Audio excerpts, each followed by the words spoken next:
राग दरबारी उपन्यास श्रीलाल शुक्ल। श्रीलाल शुक्ल हिंदी के प्रमुख साहित्यकार थे। वह समकालीन कथा साहित्य में उद्देश्यपूर्ण व्यंग्य लेखन के लिए विख्यात थे। श्रीलाल शुक्ल अंग्रेजी, उर्दू, संस्कृत और हिंदी भाषा के विद्वान थे।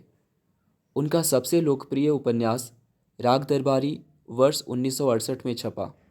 उपन्यास राग दरबारी 1968 के लिए उन्हें साहित्य अकादमी पुरस्कार से सम्मानित किया गया।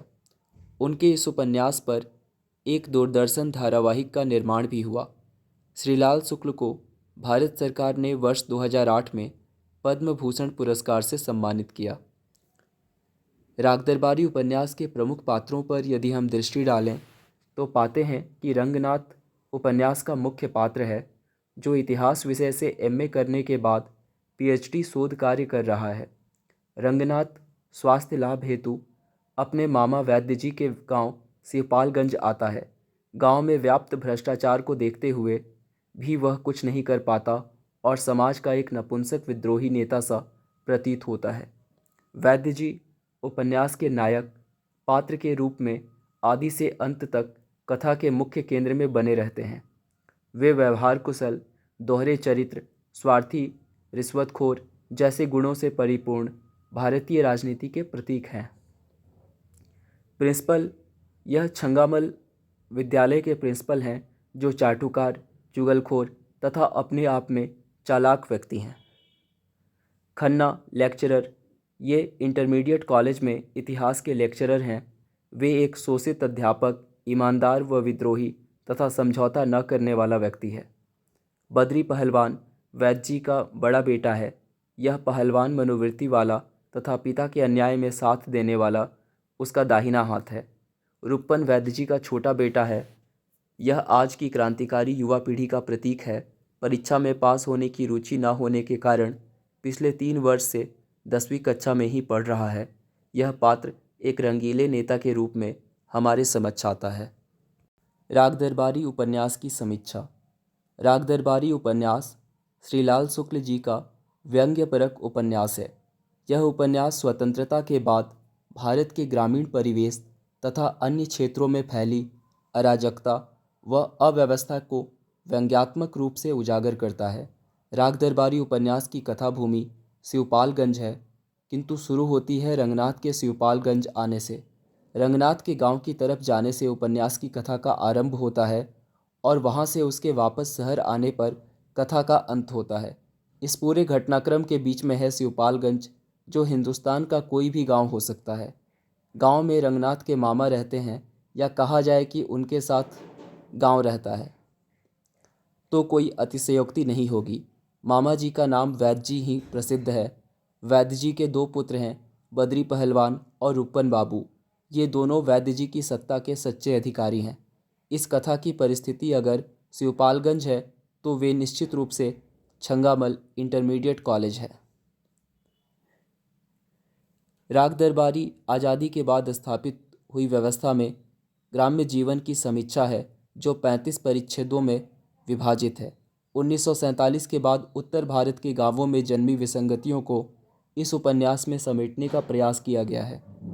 यह उपन्यास स्वतंत्रोत्तर भारतीय ग्रामीण जीवन और राजनीति का जीता जागता दर्पण है, जो यथार्थ को ही नहीं दिखाता बल्कि सभ्यता की समीक्षा भी करता चलता है।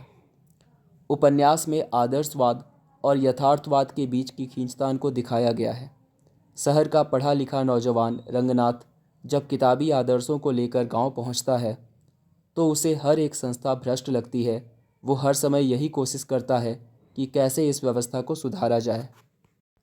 नौजवान ने जब देखा कि अन्याय के विरुद्ध लड़ने वालों का पलड़ा कमज़ोर हो रहा है, तो उसने उन लोगों की तरफ से आवाज़ उठाने की कोशिश भी की और उन्हें अप्रत्यक्ष रूप से बेईमानी के विरुद्ध लड़ते रहने के लिए उकसाया भी।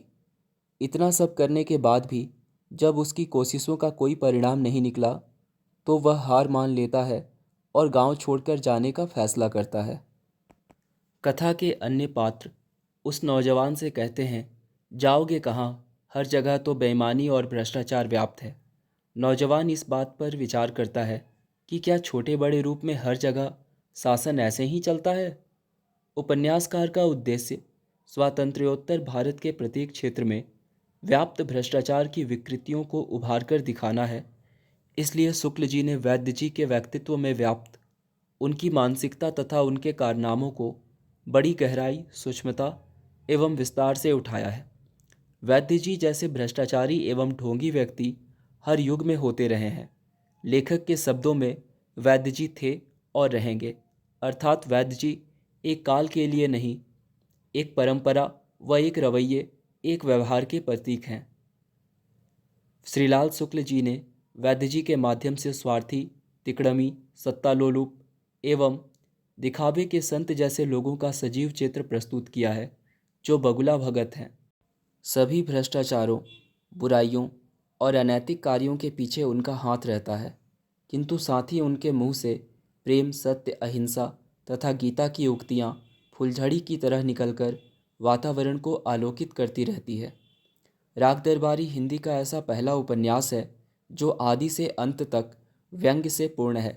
इसका प्रत्येक पात्र साक्षात व्यंग्य की संतति प्रतीत होता है तथा प्रत्येक वाक्य व्यंग्य के परिवार का लघु सदस्य है। वैद्य जी अपने गांव के एकमात्र इंटर कॉलेज के अध्यक्ष ही नहीं, अपितु सर्वे सर्वा कॉलेज के सभी शिक्षक और व्याख्याता वैद्य जी के कृपा पात्र हैं।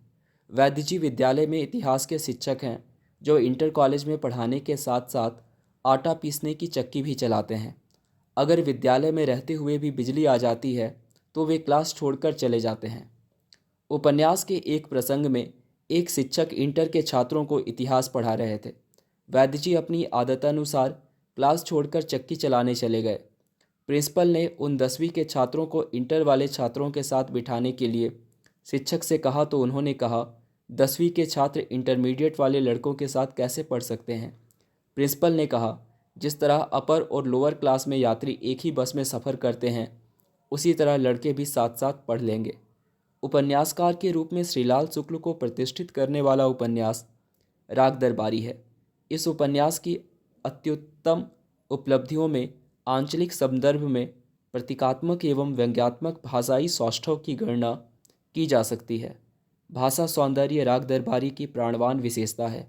लखनऊ नगर के ग्रामीण अंचल शिवपालगंज की बोलचाल की भाषा के विशिष्ट शब्दों से अलंकृत राग दरबारी उपन्यास की दिव्य भाषा पाठकों को मंत्रमुग्ध कर देती है।